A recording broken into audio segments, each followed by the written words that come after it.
author of this narrative is a fugitive slave, similar in condition to Frederick Douglass. And like that noble specimen of the colored race, he has visited this country to relate the horrors of American slavery and to promote the growing feeling against that infamous system. How varied their aspect, how contradictory their character. Ireland, the land of genius and degradation, of great resources and unparalleled poverty, noble deeds and the most revolting crimes. The land of distinguished poets, splendid orators, and the bravest of soldiers. The land of ignorance and beggary. Dublin is a splendid city, but its splendor is that of chiseled marble rather than real life. The reception I met with on all hands while in public satisfied me that what I had heard had not been exaggerated. I quitted Dublin with a feeling akin to leaving my native land. Hello, my name is Christine Kinealy. I'm Director of Ireland's Great Hunger Institute at Quinnipiac University. I'm delighted to join you here today to talk about somebody who in many ways is a forgotten abolitionist, William Wells Brown. He came to Ireland in 1849, but his time in Ireland, and indeed his whole life, has really been overshadowed by other contemporary abolitionists, in particular Frederick Douglass. William Wells Brown and Frederick Douglass were contemporaries. They knew each other. At times they liked each other very much. At other times they argued very publicly. So who was William Wells Brown? He was born into enslavement in Kentucky around 1814. Again, like many enslaved people, he didn't know the precise year or date of his birth. He was simply given the name William, a sign of how people were degraded, even by the names that were given to them. When he escaped, he was aged about 20, so again, very similar in terms of age, experience to Frederick Douglass. And the very first white person who showed him kindness was a Quaker, whose name was Wells Brown. And so in honor of this friendship, William took the name William Wells Brown. And again, this is something we see with other people who escaped from enslavement, that form of agency by renaming themselves. We saw it again with Frederick Douglass, who, upon escape, called himself Frederick Douglass in honor of a hero of a Scottish novel. Why Dublin? In Dublin, there was a very active anti-slavery movement headed by Richard Davis Webb, who had hosted Frederick Douglass a few years earlier. And so in 1849, August 1849, William Wells Brown sailed to Dublin, and there he was given a home by the Webb family. And the Webb family lived on Great Brunswick Street, which, if you know Dublin, is now Pearse Street. So a home that was very much in the centre of Dublin, a middle-class home, a beautiful Georgian house that sadly is no longer there. And one thing that amused William Wells Brown was he was not the only visitor to Ireland at this period. He was in Ireland at the same time as Queen Victoria. And Queen Victoria had been on the throne for almost 10 years, and she had never visited Ireland.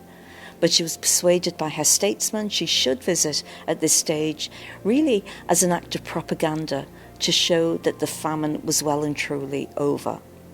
We know that it wasn't. It was still raging in the west of Ireland. The parts of the east of Ireland were making a slow recovery.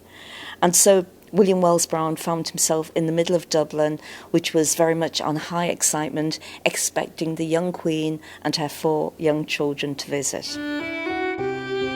Because of that, many public buildings were closed, and so William only did one lecture in Dublin on the 16th of August 1849, and he did it in these beautiful rotundo rooms. There was standing room only, and the Dublin audience loved him, and they were impressed by how articulate this self-educated former slave was. And we only know what he said from reports in the newspapers. We know he was very well received. We know, according to the newspapers, he held the attention of his audience to the very last minute. And we know he was a very gifted orator. Like Frederick Douglass, he was funny, he was self-deprecating, he was extremely well, if self-educated, and at times he'd burst into song. So he kept the audience very, very well engaged.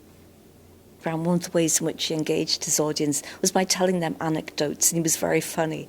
And when he was in Dublin, he told a recent anecdote that had taken place just the year before, 1848. There had been a revolution in France, and apparently this revolution had been welcomed by some of the slave owners in the southern states of America. And they had convened a meeting to actually congratulate France on her newfound Republican liberty.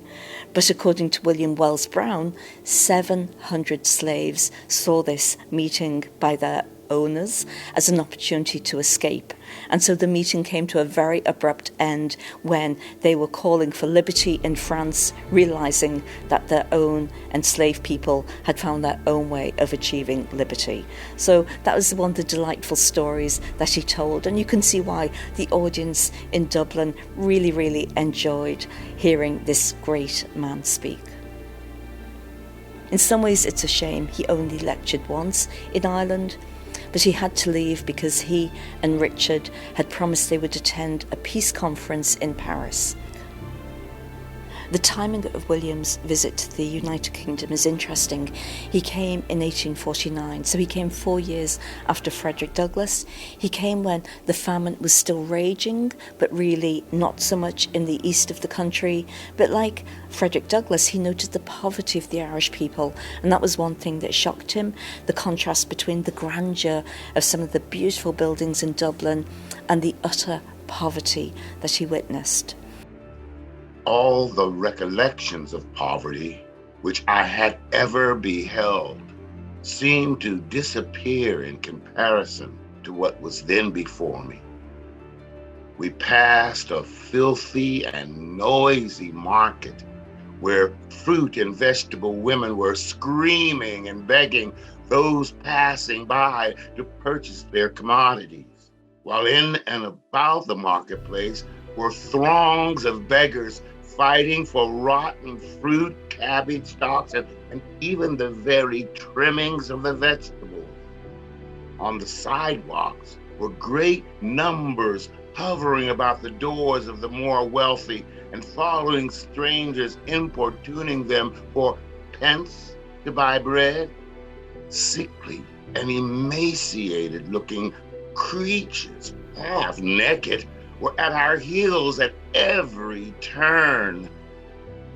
After passing through a half dozen or more of narrow and dirty streets, we returned to our lodging, impressed with the idea that we had seen enough of the poor for one day. But he stayed for 5 years because in 1850, another Fugitive Slave Act was passed that was even more draconian and harsher than the very first Fugitive Slave Act. And really, it put everybody, including William Wells Brown, in danger of recapture. And he knew, because of his high profile, if he dared to return to America, he would be captured and he would be severely punished and he would be returned to enslavement. And so he prolonged his visit to 1854. So William, like many other abolitionists, was also a pacifist, and peace conferences had been started just a few years earlier. And so William Wells Brown, he had, within the space of a few weeks, he not only spent a brief time in England, some time in Ireland, he found himself in Paris. And he was very sophisticated and loved the culture, the society of Paris. And so during his time in the United Kingdom, he returned to Paris a few times. So what else about William Wells Brown? Well, even though, he was self-educated, he was a very gifted writer. And he was probably the most prolific black abolitionist of the whole of the 19th century. He could write in many, many different genres. He wrote a novel, thought to be the first novel by a black abolitionist. It was called Clotel, and it was about the daughter of President Jefferson. He also wrote travelogues, he wrote about abolitionist history, and he was also very anxious to promote his own people. So he wrote about great black men. And one of his heroes was Toussaint Louverture, who was the hero of the Haitian Revolution of the 1790s. And like Frederick Douglass, William Wells Brown was a great admirer of Haiti, which was the first black republic in the world. And he encouraged people to learn more about the history of this great black republic. So William Wells Brown, like a number of other black abolitionists, did write a narrative. And his narrative was first published in 1847, and he later said he was inspired by Frederick Douglass's narrative, which had appeared 2 years earlier. And William Wells Brown's narrative came out in a number of editions, and in fact was probably the second best-selling narrative in America.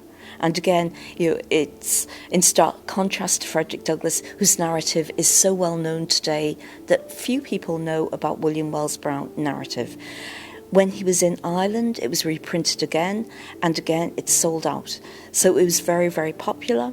And as a result of his writing his narrative, we know something about his early life as a slave, and he writes very poignantly. He knew who his mother was, and one of his earliest memories is of seeing his mother whipped because she'd been a few minutes late for work. One of my first bitter experiences of the cruelties of slavery was my witnessing the infliction of 10 lashes upon the bare back of my mother for being a few minutes behind in her time at field.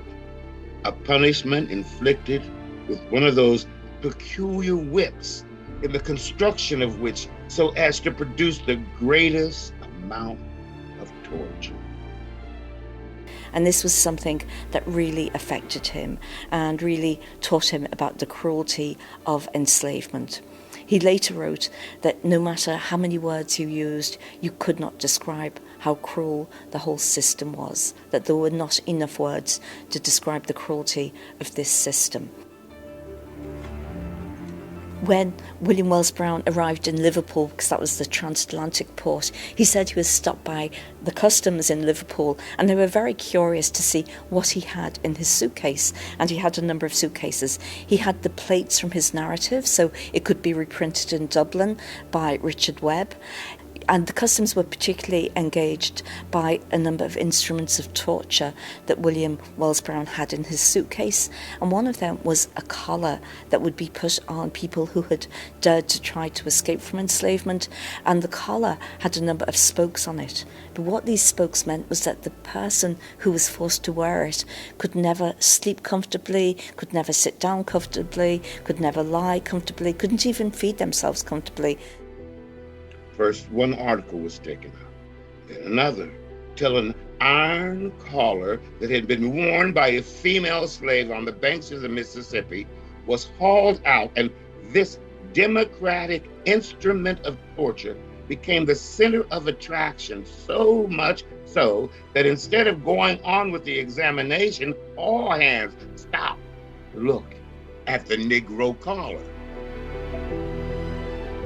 During his lectures, William Wells Brown would show these instruments of torture as a way of really depicting to the audience how cruel the system was at every level. But the other thing he had in his suitcases, which must have been very big, was scenes from a panorama. Because again, he said, words cannot depict how awful enslavement is. It was too early for photography to engage with these awful topics. So he had commissioned, before he left Boston, a local artist to actually draw some of the horrors of enslavement from William Brown's own life. We know, like Frederick Douglass, he was self-educated, and similar to Frederick Douglass, he used some little tricks to try and get white boys to teach him his ABC. And he would do any additional job he could to get a few little cents so he could buy sugar canes. And he would use this as a way of bribing the white children to teach him his language, his basic reading and writing. I contrived to purchase an old spelling book and got my master's son to teach me the rudiments at night by the light of a purchased candle, and threw the bribe to my young teachers of a piece of sugar stick for each hour's tuition. And we know, unfortunately, it was illegal. It was actually illegal to teach enslaved people to read and write, another way of keeping them in subjected state.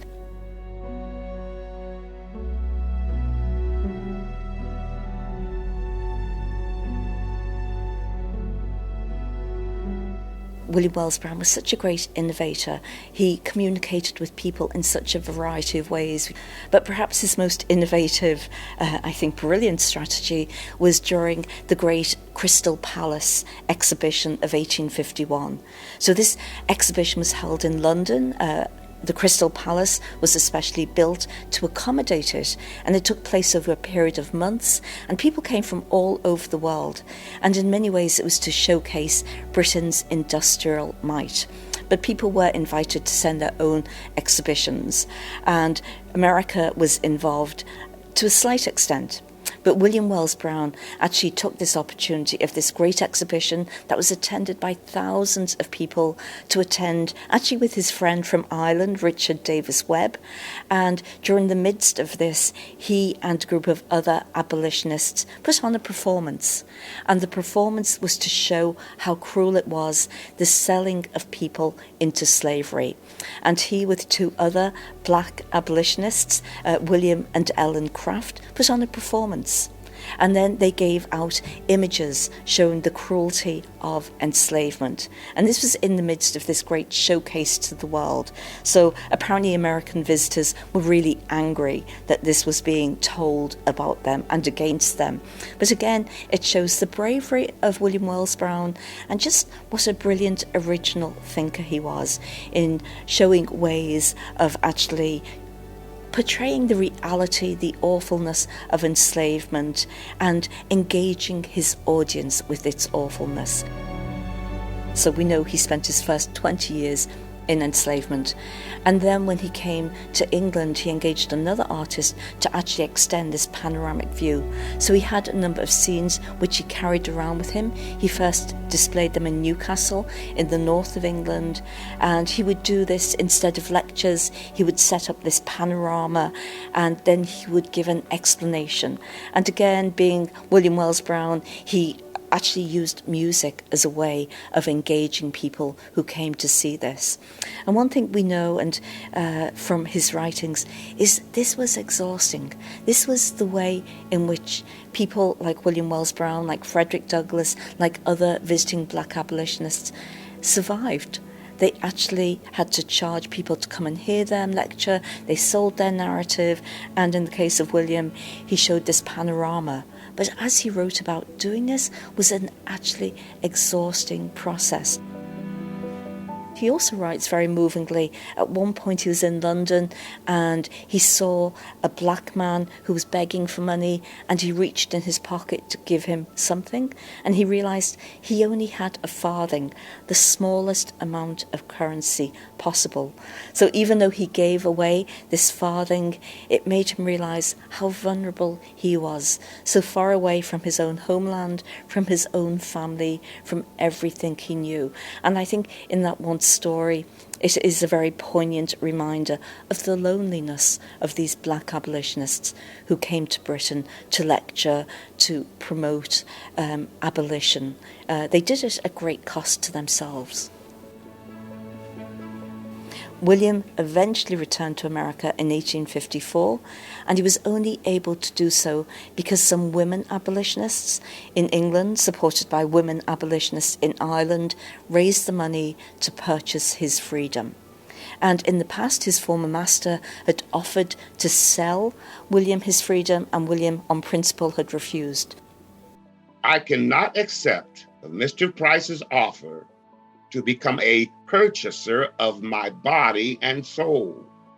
God made me as free as he did Enoch Price, and Mr. Price shall never receive $1 from me or my friends with my consent.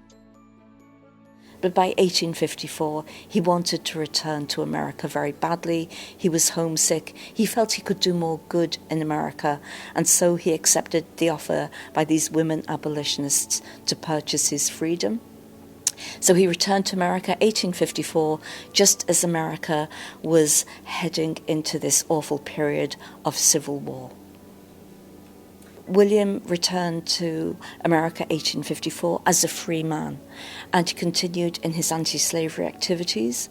Unlike Frederick Douglass, he remained close to the Garrisonian position, and the Garrisonian supporters believed that the Constitution of America was a flawed document and could not be redeemed. And this was one big difference with Frederick Douglass, and the two men would argue publicly about it. I would have the Constitution torn in shreds and scattered to the four winds of heaven. Let us destroy the Constitution and build on its ruins the temple of liberty. I have brothers in slavery. I have seen chains placed on their limbs and beheld them captive. The Garrisonians also believed that political parties were not the way in which to end enslavement. And again, this was a view that Frederick Douglass came to reject.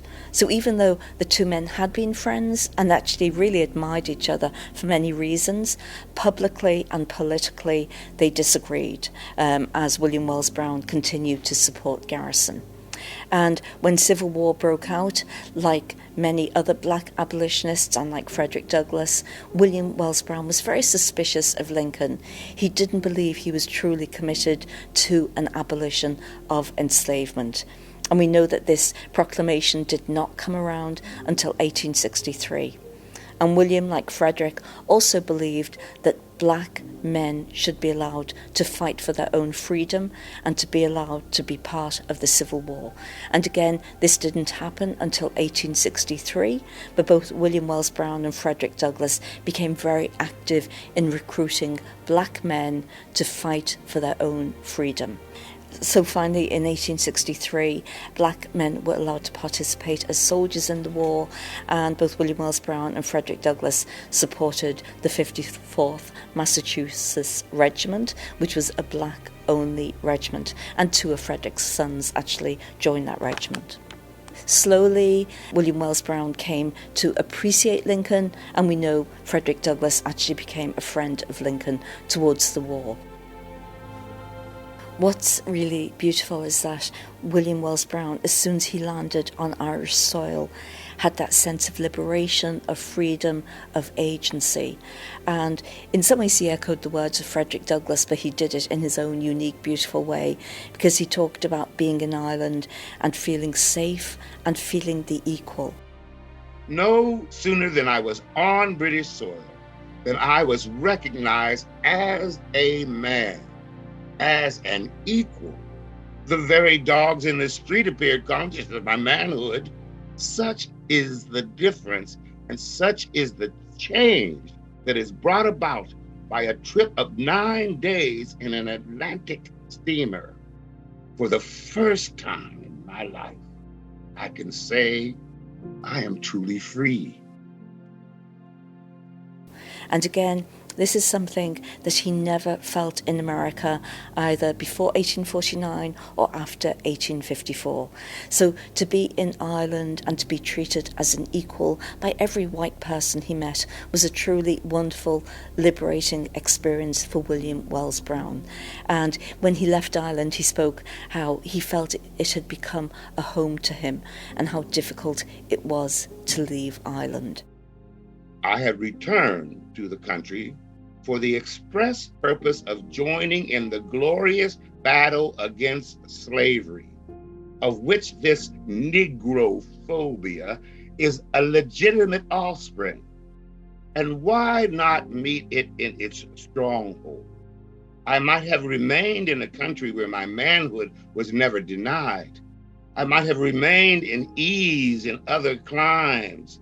But what was ease and comfort abroad while more than 3 million of my countrymen were groaning in the prison house of slavery in the southern states? Yes, I came to the land of my nativity, not to be a spectator, but a soldier in this moral warfare against the most cruel system of oppression that ever blackened the character or hardened the heart of man.